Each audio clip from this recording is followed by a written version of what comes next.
My name is Migui Maloles. I'm a mixer, engineer, front of house engineer from the Bay Area, but currently based in Los Angeles.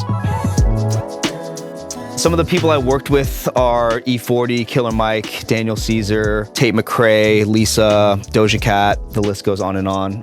Beyond that, I think some of the biggest milestones in my career are some of the accolades. I'm a 4-time Grammy Award winner, so I think winning my first Grammy was probably the craziest experience and just, I think has been a big turning point for me. I was introduced to rap music, hip hop music, and R&B at a young age. And then in high school, I found punk rock. And loving punk rock led me to playing in punk rock bands. And that led me to recording. I got a 4-track recorder and started recording like the bands at my school. From there, it kind of just set me down this path that would eventually become a lifelong career. So here I have a Pro Tools session of which I did a mix on from a very incredible artist, producer by the name of Phil Lewis, who goes by a producer named Phury. The goal for me as a mixer is always to keep the integrity of the demo the way it is. I'm not trying to reinvent the song. I am trying to basically augment the song, bring out the most important parts, establish some dimension, establish depth, establish height, width. So one of the main plugins that I'm really excited to talk about today is the new Arturia Bus Transient. They sent it over to me to demo, to get to really dig in and see how it works. And it's a lot different than most kind of transient designers, transient shapers, in its versatility. The first instance of which I'll show you is on the drums. Let's just take a look in A/B before and after, with the effect of the Bus Transient and bypassed.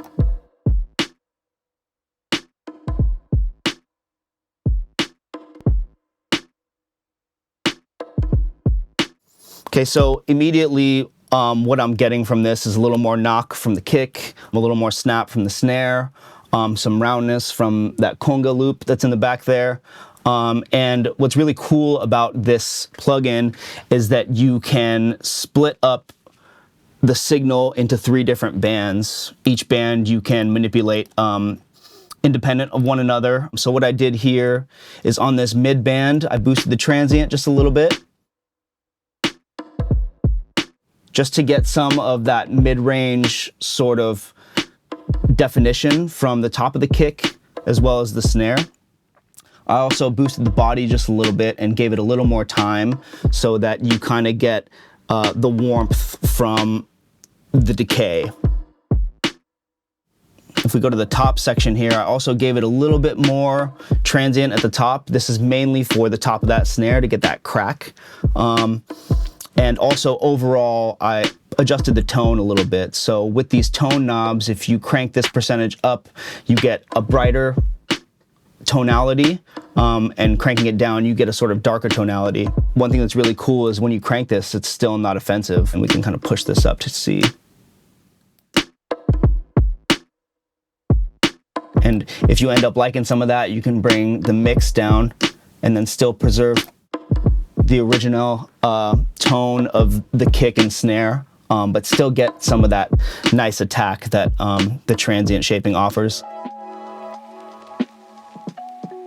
My creative process has changed quite a bit from when I started to where I am now. Obviously, when I was younger, going into the creative process, it was a little more reckless and carefree. And now it's a lot more technically sound, but I still try to embody that attitude that I had when I was young going into creative processes now, because I think that being a little reckless can yield some really creative results. So another way I used the Bus Transient in this song was actually on some guitar. Let's take a listen to what that sounded like before I added anything.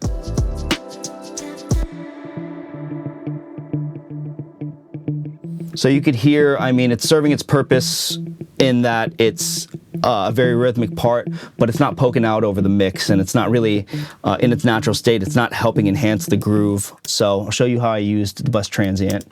I used it mainly on the top end to add a little more transient to kind of help accentuate the pick on the string to really give us a sort of realism. And without it, you can hear already how that would be buried in a mix up against instruments that take up that same frequency range.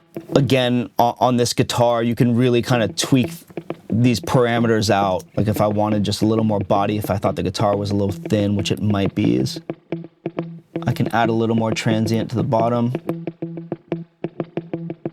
I can give it a little more gain on the body to get a sort of fatter sound. There it is. I think that's great. And if I were to try this with, you know, other transient shapers, it's really kind of easy to go overboard with other ones, and it's easy to make them kind of sound a little nasty and like artificially clicky. Whereas with the Bus Transient, again, it's very natural. You have a lot of control over the parameters, and they're all very intuitive. So it's pretty much everything I'd ever want from a transient shaper.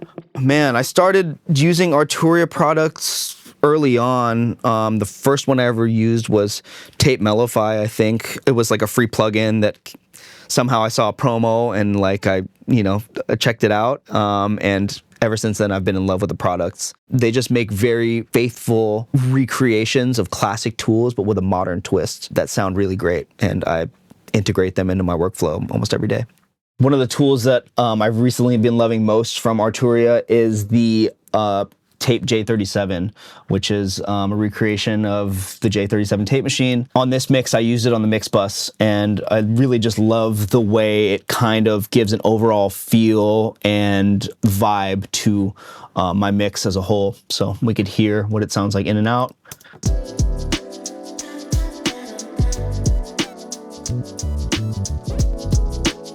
Oh, that's lovely. You just kind of get this mid-range depth, some really nice subtle distortion, but that's not overbearing. It just gives this track a little more life, a little more depth. So without it, you could hear it kind of flatten out a little bit, and then with it, all of a sudden you get these nice layers, this dimension. Love this thing, can't overstate that. On the newest Daniel Caesar record that's coming out soon, I used very heavily the June 6 chorus. I used it a lot on bass. I find that a lot of plugins that sound good on vocals sound good on bass as well. So the June 6 chorus is all over the record. There is a Juno line here. Naturally, I reached for the June 6 chorus, which is one of my favorite all-time effects. It really faithfully recreates the famous Juno chorus, but without all the noise, which is amazing. You can stack this as many times as you want, and you won't get all that noise buildup. So without it,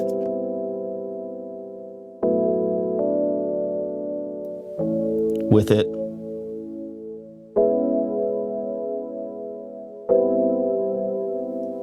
yeah, I mean, it's just beautiful sounding. Not only do you get a nice, lush chorus, but you get a good amount of low mid-range depth. So I love this thing. I use it all the time. The EQ that I really liked to use was the C-Trell 295, and this is all over this mix. What's cool about this is that this EQ models the famous Simmons EQ, which is just a workhorse. Also with really simple controls, but Arturia has expanded upon it quite a bit. The filters sound great. You kind of get to do these like big broad notches in 2 dB increments. I love a broad EQ move, but if you don't like that, they've also modernized it so you can turn the step control off and be a little more incremental with your changes.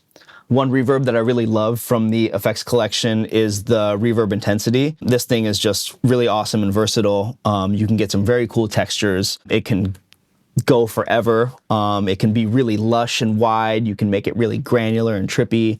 It can do some really cool things. In this instance, I used it on the vocals. Dun, dun, dun. Dun, dun, dun, dun. Dun, dun, dun, dun. Cool, so we have a harmony stack that's maybe just a little not super interesting, but once we add the reverb intensity, we get this massive, lush, wide 3D reverb with an awesome sounding decay. And this really just helped elevate these vocals and kind of gave them their own world. So this was great for that. I love this thing. To me, like, music is magical, and it directly has impact on people's lives. And I think that that's such a heavy responsibility, that being able to contribute to the art is an honor. I'm really excited to just keep pushing forward and keep pushing sonic creativity with Arturia in my arsenal.